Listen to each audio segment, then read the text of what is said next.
ہمارے بہت سارے مہمان خصوصی ہیں جو چیف گیسٹ ہے، ہم ان کا استقبال کرتے ہیں۔ اجے کمار جی ہمارے یہاں سامنے تشریف رکھتے ہیں، ہمارے ودھایک ہے، اچھے ودھایک ہے، غریبوں کے مسیحا کہلاتے ہیں، یہاں پہ تشریف رکھتے ہیں۔ ہم ودھایک جی سے کہنا چاہتے ہیں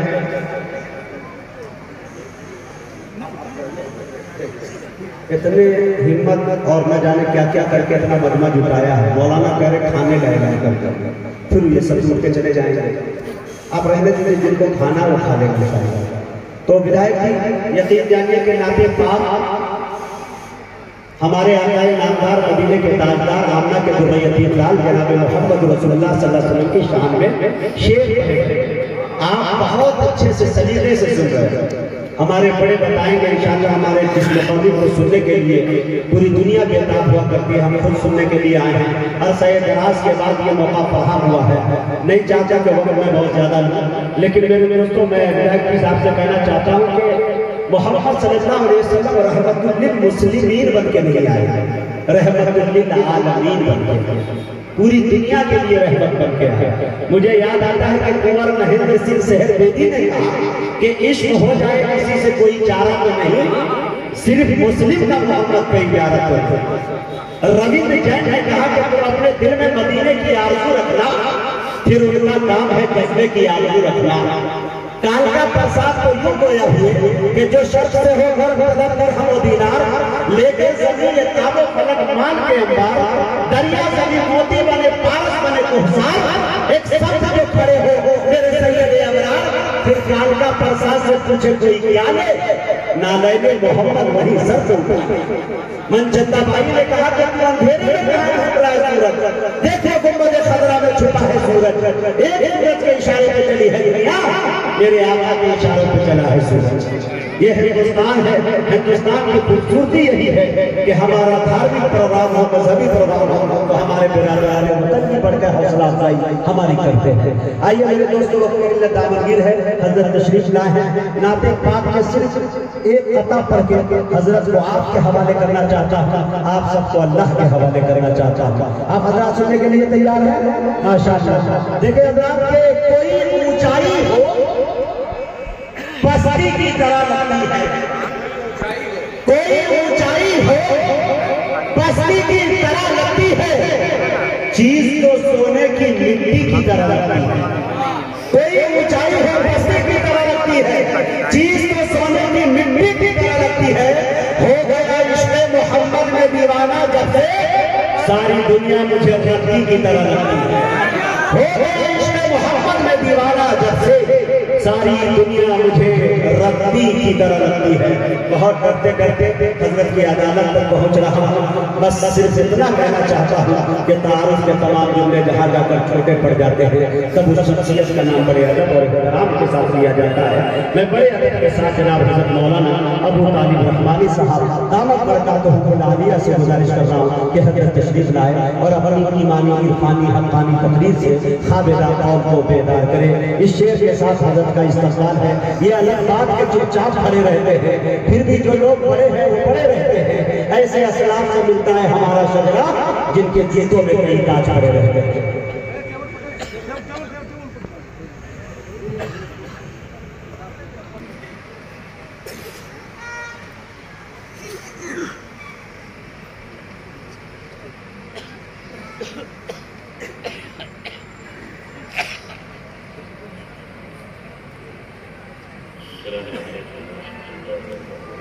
وعلیکم السلام۔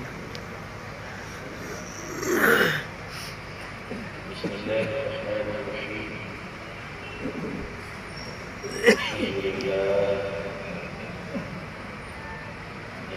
للہ وکفى وسلام علی عباده الذین اصطفى، اما بعد۔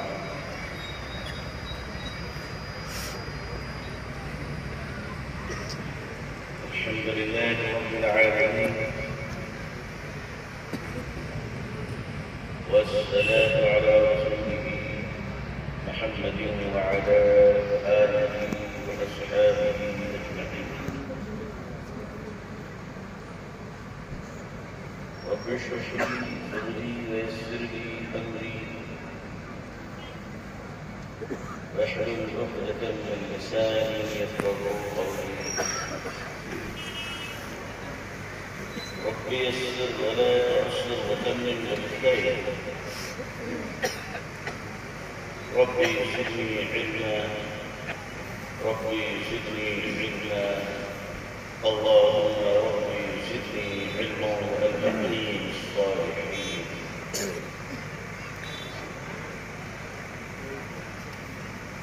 أعوذ بالله من الشيطان الرجيم.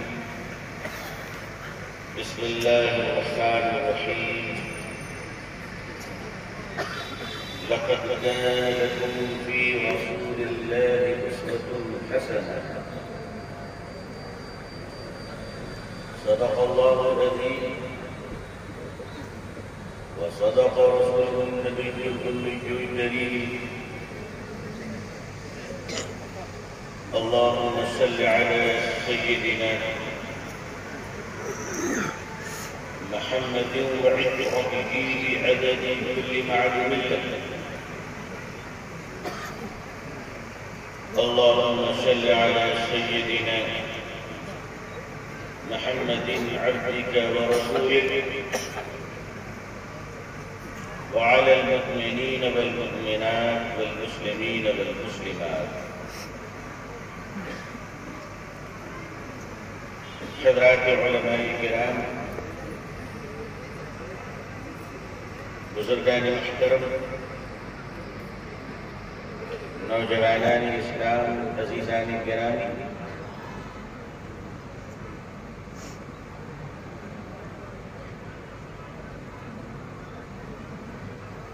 جو چیز جس کام کے لیے ہوتی ہے، اگر وہ چیز اس کام کے قابل نہ رہے تو پھر اس کی حیثیت کچرے کی ہوتی ہے. اسے اسکریپ میں تبدیل کر دیا جاتا ہے. لوگوں کے گھر پہ اور لوگوں کی جنوں پہ وہ ایک بوجھ بن جائے گا. چیزیں اس وقت تک ویلیبل ہوا کرتی ہیں جب تک وہ استعمال کے قابل ہے یا وہ اپنی ڈیوٹی پوری کرنے کی کیپیسٹی میں ہو، قوت میں ہو. تو کسی چیز کے قدر کے لیے اس کا بینیفیشیل ہونا بہت ضروری ہے، اس چیز کا فائدے مند ہونا بہت ضروری ہے. اللہ نہ کرے کہ اگر یہ مائی کبھی بند ہو جائے تو آپ اسے فوراً ہٹا دیں گے کہ یہ اس قابل بھی نہیں ہے کہ یہاں سامنے رکھی جائے. اگر ایک مائک کی اسپیکر اپنے کام کو پورا نہ کرنے کی وجہ سے جگہ سے ہٹا دیا جائے تو جس انسان کو اللہ نے کنتم خیر امۃ اخرجت للناس بنا کے دنیا میں بھیجا، اگر وہ مسلمان انسانیت کے فائدے کے بجائے مصیبت بن جائے تو دنیا اسے ہٹائے نہ ہٹائے اللہ تعالیٰ اس کے ذات اور ظلم سے اس زمین کو پاک کرتا ہے. مسلمان اپنے آپ کو یا تو اپنی ریسپانسبلٹی کو پوری کرے یا تو مسلمان اپنی ذمہ داریوں کو پوری کرے یا تو مسلمان اپنی داعیانہ صفت، ایماندارانہ صفت، سچ بولنے کے شان قابلیت، ایک دوسرے کے کام آنا اور اس زمین پر اللہ کی رحمت بن کر رہنا، پھولوں کی طرح خوشبو اور انسان اور مانوتا کے لیے ایک سنویدنشیل، ایک دیالو بن کر رہنا ہے تو رہو، ورنہ تم تہجد اور نماز کے ساتھ، مسجد اور مدرسہ کے ساتھ اس زمین سے بٹا کر رہو. کوئی تمہاری حفاظت نہیں کر پائے گا. لوگوں کو کیا سمجھ رکھا ہے تمہاری عزت؟ اس ملک میں اگر تم پرائم منسٹر بھی بن جاؤ تو تم صاحب عزت نہیں ہو سکتے، اس لیے کہ اللہ نے تمہاری عزت تمہارے انسان بننے میں رکھا ہے، ایماندار بننے میں رکھا ہے، وَأَنْتُمُ الْأَعْلَوْنَ إِن كُنتُم مُؤْمِنِينَ میں رکھا ہے. قرآن میں اعلان کچھ ہے اور تم نے اپنی زندگیوں کے لیے رائے چمچہ کے لیے